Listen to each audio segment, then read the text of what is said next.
শিবপুরে আমার একটা অসাধারণ গান ছিল, সেটা রবি ঠাকুরের গান ছিল, যতবার আলো জ্বালাতে চাই নিভে যায় বারে বার। এই রবি ঠাকুরের এই গানটাও আমরা এমনি বেসিক অ্যালবামের ক্ষেত্রেই খুব কম শুনি, তো সিনেমার ক্ষেত্রে তো কম শুনবই। তো সেখান থেকে আমার অরিন্দম দার সঙ্গে প্রথম কাজ শুরু। এবারে আসি এই গানটার কথায়। আমি যখন গানটা পেয়েছিলাম, আমার মনে হয় সৃজন আমাকে গানটা পাঠিয়েছিল, এবং তার আগে আমায় অরিন্দমদা বলেছিলেন যে তোমার জন্য একটা গান রাখা আছে, তুমি একটু শুনে নাও। আমি গানটা শুনে ভাবলাম যে এটা কেন আমায় দেওয়া হয়েছে। কারণ আমি বলি, আমার শুরু রবি ঠাকুরের গান, আমি শিখেছি, জেনেছি, বুঝেছি রবি ঠাকুরের গান। আমার 20-21 বছর পর্যন্ত শুধু ওটা গেয়েছি। তারপরে আমি গেয়েছি, শুরু করেছি গাওয়া লোকগীতি। তারপরে সিনেমার গান গাওয়া আস্তে আস্তে শুরু হয়েছে। তো আমার জার্নিটা না, আমি কাজ করতে করতে শিখেছি। মানে এরকম নয় যে আমি একেবারে শিখে অনেক কিছু শিখে এসেছি, এরকমটা একেবারেই নয়। আমি কাজ করতে করতে শিখেছি, এবং আমার বিশ্বাস আমি আগামী দিনেও শিখবো। এই গানটা আমার কাছে একটা লেসনের মতো, কারণ এরকম গান তো আমি আগে কখনো গাইনি। শোনার ক্ষেত্রেও আমার একটা লিমিটেশন ছিল এই ধরনের গান। স্কাইফল তো শুনেছি, অফকোর্স, একটা বিশ্ববিখ্যাত গান, কিন্তু আমি বলবো যে স্কাইফলটা ইজি। আমাকে যদি কেউ গাইতে বলে, this song is something else, যেখানে একটা হাই নোট আছে যেটা আমার পক্ষে রিচ করা এতটাই ডিফিকাল্ট। আমি তখন পুরো ঘরটা অন্ধকার করে নিয়েছিলাম, একটা ব্রেক নিয়েছিলাম, একটা প্রসেস। আমি ওদের তিরুকে বলছিলাম, ভাই চা খাওয়া, আমাকে কিছু ডু সামথিং। কিন্তু ওরা এত সুন্দর করে গাইয়ে নিয়েছে, এই তিনজন এত গুণী, এবং I am so happy and glad that I could sing this fantastic number. Thank you guys, thank you for giving me and thank you for trusting me. Thank you Arindam da and of course এই ট্রায়োকে আমার অনেক অনেক ধন্যবাদ। আমার সমাজ মাধ্যমের বা এই প্রেসের বন্ধুদের মাধ্যমে আমি আমার লিসেনারদের একটা কথাই বলবো, তোমরা আমার প্রত্যেকটা কাজকে ভীষণ সাপোর্ট করেছো। তোমরা এই গানটিকে আরো অনেক বেশি করে ভালোবাসা দাও, কারণ যারা সত্যি সত্যি গান বাজনা ভালোবাসে, তারা বুঝবে এই গানটার মধ্যে কি এলিমেন্ট রয়েছে। এবং যত পারবে কভার করো, যত পারবে গানটা গাও, গিয়ে আমাদেরকে ট্যাগ করো, এবং অরিন্দম দাকে ট্যাগ করো, এই সিনেমাকে ট্যাগ করো, আমাদের প্রত্যেককে ট্যাগ করো। এবং যারা যারা সত্যি গান বাজনা ভালোবাসো, আমি কথা দিচ্ছি, তোমরা যত এই গানটাকে শেয়ার করবে, আমরা রয়েছি তোমাদের সঙ্গে, বিকজ উই রিয়েলি ওয়ান্ট যে এই গানটা একটা জায়গা পাক।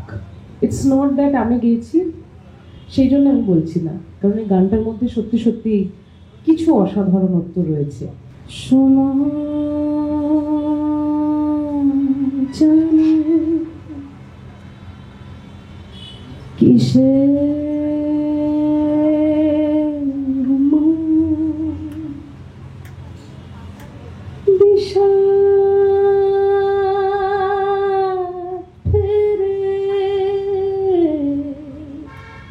আমার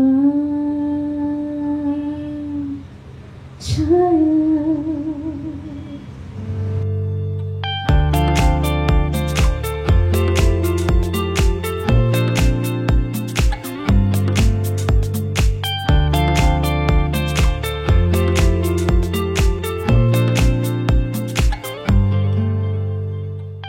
এটা ভীষণ অরিজিনাল একটা গান। আমি মানে বাংলা ছবিতে শুনিনি এরকম গান, এবং আমার মনে হয় ইমনের যা গলা আর যা টেক্সচার, এই গানটা একদম it's a master stroke. I am very happy and very excited about this song. ये कहते हैं ना दमदार जोरदार कैरेक्टर है, so this is an absolutely knockout character. আর আমার সৌভাগ্য এটা যে অরিন্দমদা আমার কথা ভাবলেন এই চরিত্রটার জন্য। অ্যান্ড অফকোর্স বিক্রম আর বেবলির সঙ্গে কাজ করে তো it has been wonderful. They are friends and they are both such good actors. তো আমি এখন আর কিপিং মাই ফিঙ্গার্স ক্রসড, আর 25 তারিখের জন্য বসে আছি। এই গানটা আমার কাছে একটু চ্যালেঞ্জের এই কারণে, কারণ এটা একটা ওয়েস্টার্ন ব্যালাড ধর্মী গান, খুব একটা ট্রিপি গান। হ্যাঁ, ভীষণ ট্রিপ আছে মিউজিক অ্যারেঞ্জমেন্টটার মধ্যে। তোমরা গানটা শুনলেই বুঝবে, মানে টপ নোটটা এতটাই বেশি যে আমার একটা সময় মনে হয়েছিল যে আমি এটা পারবো, কারণ আমার গলাটা না একটু লো মিড আছে, আমার গলা একটু ভারী গলা, আমার খুব পাতলা গলা তো নয়। তো পাতলা গলা যাদের হয় তাদের পক্ষে হাই নোটটাকে রিচ করা ইজিয়ার হয়।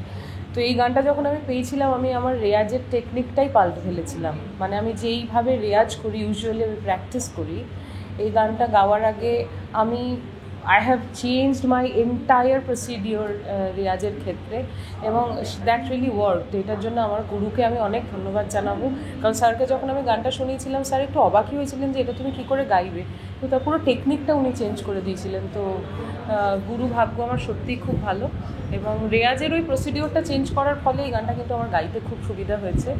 এবং ওই নোটটা, ও গড, ওই নোটটা, এবং একটা মজার কথা বলি, আমি ইউজুয়ালি কখনো রেকর্ডিংয়ে ব্রেক নিই না, আমি একদম এক টানা, সে 1 ঘন্টা লাগুক 2 ঘন্টা লাগুক গাই।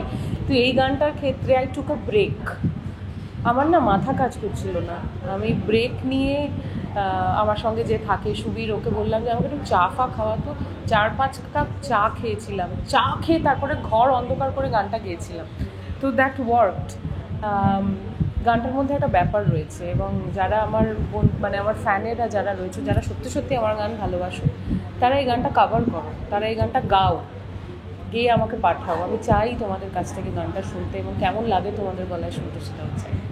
ইমনের গান মানে তো ইমনের গান আমরা সবাই জানি, কিন্তু এই ছবির প্রেক্ষাপটে মানে এই গানটা খুব ইম্পর্ট্যান্ট, মানে প্রচণ্ড খুশি। এবং সবচেয়ে মজার কথা হচ্ছে এই গানের লিরিক্সের মধ্যে কিন্তু অ্যাকচুয়াল একটা মিস্ট্রি আছে, যেটা ভালো করে শুনলে বোঝা যাবে, এবং যেটা গানের সিনেমার শেষটা যেখানে হয় এবং এই গানের ইয়েটা একই ম্যাচ করে যাচ্ছে। এবং যে কোনো আমি হয়তো জ্ঞানতভাবে কোনো সিনেমায় দেখিনি কোনো গানের সঙ্গে কোনো গানের মিস্ট্রিটাকে মেলানো। ওকে, তো আমরা লিরিক্সটা খুব ইম্পর্টেন্ট, এবং যখন আমরা সিনেমাটা দেখবো শেষ হবে, তখন এই গানের মানেটা বুঝতে পারি কেন এই গানটা গাওয়া হয়েছে, এটাই হচ্ছে ব্যাপার।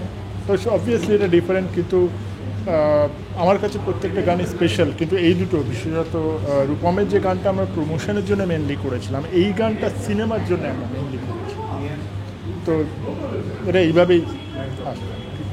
প্রবলেমটা হচ্ছে এই ধরনের গান, যেটা সৃজন মানে আমাদের মিউজিক ডিরেক্টর যেটা বললেন, যে এই ছবির জন্য এই গানটা আমরা তৈরি করেছিলাম, কারণ এইটাই আমাদের দরকার ছিল লাস্ট 5 মিনিটে। এবার এই একটা প্রচণ্ড গলার ডেপ, তার একটা হাই স্কেল, এই স্কেলটা আমরা, এবং একটা গম্ভীর একটা ব্যাপার আছে, খুব একটা বেশ সাংঘাতিক একটা বেস আছে।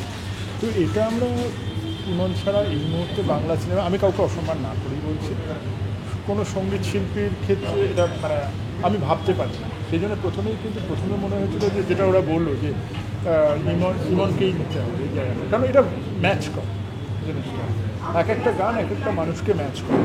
তো আপনারা সবাই শুনেছেন গানটা, তো সেই জন্য এটাকে মনে হচ্ছে না একটা অ্যাবসলিউট ডেপথের মধ্যে গানটা গাওয়া হয়েছে, এবং সেটা বিলকুল পুরোটা ম্যাচ করে গেছে।